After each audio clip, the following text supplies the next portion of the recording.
હું છું Dikshita Patel, spices of ગુજરાતમાં આપ સૌનું સ્વાગત છે।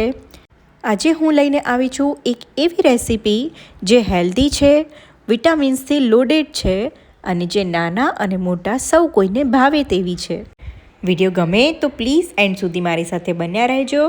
તો રાશ એની ઝટપટથી શરૂ કરીએ। તો સૌપ્રથમ અહીં મેં 2 ઓરેન્જીસ લીધા છે। હવે આપણને તેનો જ્યુસ કાઢી લેવાનો છે। માર્કેટમાં મળતી જેલી એ જનરલી જિલેટીન અથવા તો અગર પાવડરમાંથી બનાવવામાં આવતી હોય છે, જે વેજીટેરિયન ઓપ્શન નથી। તો આપણે આજે બનાવીશું આપણા ઘરના ઇન્ગ્રેડિયન્ટ્સમાંથી જ। અહીં મેં 2 ઓરેન્જીસનો જ્યુસ નીકાળી લીધેલો છે। તમે જ્યુસની ક્વોન્ટિટી જોઈ શકો છો। અહીં તમે ઓરેન્જના ઓપ્શનમાં પાઇનેપલ છે, કેરી છે, સફરજન છે, કીવી આવા બધા ફ્રૂટ્સનો પણ ઉપયોગ કરી શકો છો। અને હા, આમળાનો પણ તમે આ રીતે યુઝ કરી શકો છો। તમે ઘણા બધા વિડીયોઝ જોયા જ હશે આમળાની ગમીઝના। હવે આ જ્યુસને આપણે એક પેનમાં ગાળી લેવાનો છે। હા, પણ ગેસની ફ્લેમને ઓફ રાખવાની છે અત્યારે। એકવાર જ્યુસ ગળાઈ જાય એટલે હવે ગેસની ફ્લેમને ઓન કરીશું।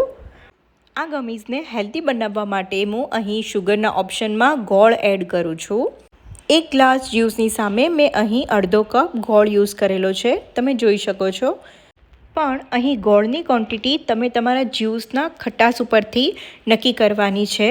અગર ઓરેન્જીસ સ્વીટ છે તો તમારે ગોળની ક્વોન્ટિટી ઓછી જોઈશે, પણ ઓરેન્જ ખાટા હશે તો તમારે ગોળની ક્વોન્ટિટી વધારવી પડશે।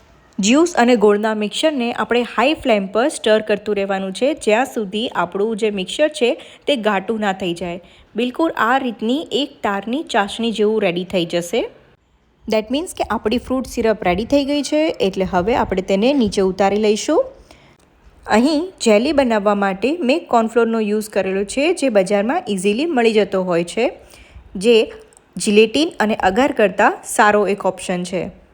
તેના માટે મેં અહીં એક પેનમાં 3 થી 4 ચમચી જેટલો કોર્નફ્લોર લીધેલો છે। અહીં મેં ગેસની ફ્લેમને બંધ રાખેલી છે। હવે તેનામાં અડધો ગ્લાસ જેટલું પાણી એડ કરીને પહેલાં કોર્નફ્લોરને મિક્સ કરી લેવાનો છે। એક વખત સારી રીતે મિક્સ થઈ જાય પાણીમાં કોર્નફ્લોર, પછી આપણે ગેસને ઓન કરવાનો છે। ગેસની ફ્લેમને મીડિયમ હાઈ પર રાખવાની છે અને કન્ટિન્યુઅસ તેને સ્ટર કરતું રહેવાનું છે, જ્યાં સુધી તે આ રીતની કન્સિસ્ટન્સીમાં ના આવી જાય। આ મિક્સર થોડું લિક્વિડ કન્સિસ્ટન્સીમાં રાખવાનું છે। અગર તમારું પણ કોર્નફ્લોર અને પાણીનું મિક્સર આ રીતનું ઘાટું થઈ જાય તો તમારે તેનામાં થોડું ગરમ પાણી એડ કરવાનું રહેશે। હવે આ સ્ટેજ પર આપણે ફ્રૂટ સિરપ રેડી કરી હતી તે એડ કરવાની છે। કોર્નફ્લોર અને પાણીનું મિક્સર મારે રેડી કરતાં એપ્રોક્સ 10 મિનિટ જેવું થઈ ગયેલું છે। તમે કન્સિસ્ટન્સી જોઈ શકો છો। ગોળના કારણે જે આપણે ફ્રૂટ સિરપ બનાવી છે તે એકદમ ઘાટું સરસ થઈ ગયેલું છે। હવે આ ફ્રૂટ સિરપ આપણે જે કોર્નફ્લોરનું મિક્સર રેડી કર્યું હતું તેમાં સારી રીતે મિક્સ કરતું રહેવાનું છે। અહીં એક વાતનું ખાસ ધ્યાન રાખવું કે તમે ગમીઝ બનાવવા માટે જે વાસણ યુઝ કરો છો તે થોડું પહોળું લેવું, જેથી તેને સ્ટર કરવામાં આસાની રહે। મેં આ ફ્રૂટ સિરપ અને કોર્નફ્લોરનું જે મિક્સર હતું તેને એક મોટા પેનમાં શિફ્ટ કરી લીધેલું છે, આપણા સિરપના પેનમાં જ। અગર તમારા મિક્સરમાં પણ આ રીતના ગઠ્ઠા પડી ગયા હોય તો ડરવાની કોઈ જ જરૂર નથી। તેને કન્ટિન્યુઅસ હાઈ ફ્લેમ પર તમે હલાવતા રહેશો તો આ ગઠ્ઠા છે તે છૂટા પડી જશે। તો પણ અગર ગઠ્ઠા છે તે ડિઝોલ્વ ના થાય તો તમે થોડું ગરમ પાણી એડ કરી અને કન્ટિન્યુઅસ સ્ટર કરશો તો તે ગઠ્ઠા છે તે ઓગળી જશે।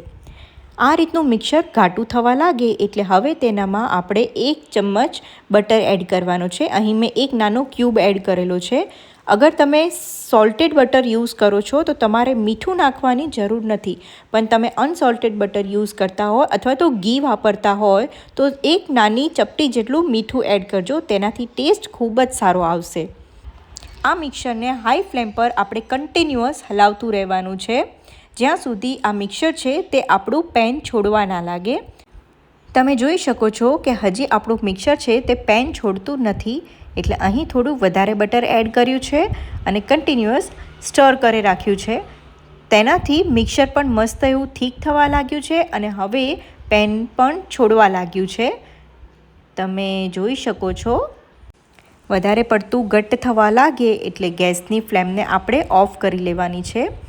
હું તમને કન્સિસ્ટન્સી બતાવી દઉં, આ જોઈ લો। એકદમ સરસ રીતે જેલી જેવું ટેક્સચર આવી ચૂક્યું છે. લાગે છે ને એકદમ જેલી જેવું ટેક્સચર.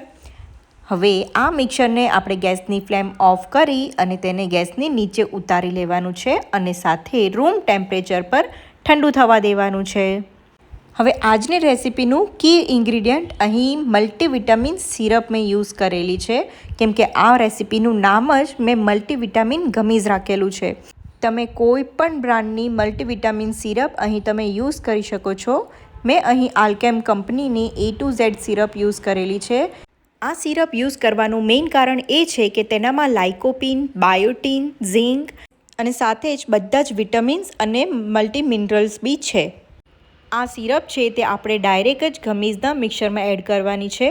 અહીં એપ્રોક્સ 200થી 250 ગ્રામ જેટલું મારું ગમીઝનું મિક્સર રેડી થયું છે, તો તેનામાં હું એપ્રોક્સ 20 ml જેટલી મલ્ટીવિટામિન સિરપ એડ કરવાની છું.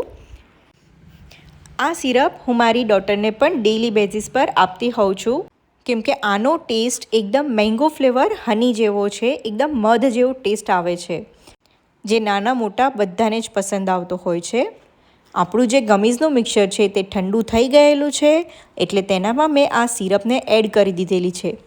ગમીઝના મિક્સરને રૂમ ટેમ્પરેચર પર લાવવાનું મુખ્ય કારણ એ જ છે કે અગર મિક્સર ગરમ હશે તો તેનામાં રહેલા વિટામિન્સ અને મિનરલ છે તેની ઇફિકસી ઓછી થઈ જશે. તમે જોઈ શકો છો કે મલ્ટીવિટામિન સિરપ છે તે આ ગમીઝના મિક્સરમાં કમ્પ્લીટલી મિક્સ થઈ ગયેલી છે, એટલે આપણું મિક્સર રેડી છે. હવે અહીં એક મોલ્ડ લીધેલું છે, તમે કોઈ પણ મોલ્ડ યુઝ કરી શકો છો અને તેને ઘીથી બ્રશ કરી લેવાનું છે. અને હવે આપણે જે મિક્સર રેડી કર્યું છે ગમીઝનું તે આનામાં પોર કરી દેવાનું છે ધીમે ધીમે. આ મલ્ટીવિટામિન ગમીઝને હજી પણ તમારે વધારે શુગર ફ્રી બનાવવી હોય તો તમારે તેનામાં ગોળની જગ્યાએ શુગર ફ્રી પાવડર યુઝ કરવો પડશે અને તેને થોડો વધારે ટાઈમ કોર્નફ્લોરના મિક્સર સાથે હલાવતું રહેવું પડશે, સારી રીતે શેકવું પડશે. અને હા, સાથે સોલ્ટ એડ કરવાનું કારણ એ હતું કે તેનાથી ટેસ્ટ ખૂબ જ સારો આવે છે.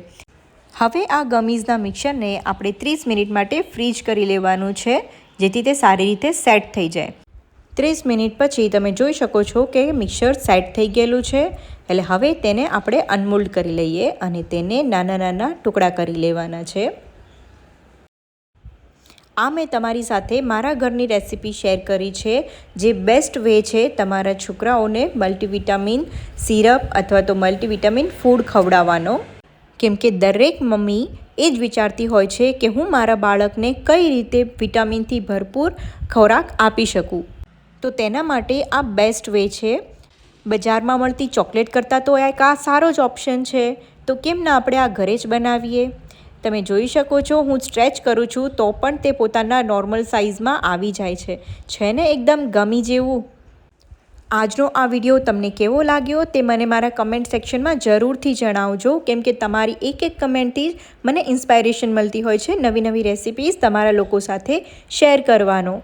આજની મારી આ રેસિપી ગમી હોય તો જલ્દીથી મારા આ વિડીયોને લાઇક કરી દો અને હા, ચેનલને સબસ્ક્રાઈબ નથી કરી તો જલ્દીથી સબસ્ક્રાઈબ કરી લો.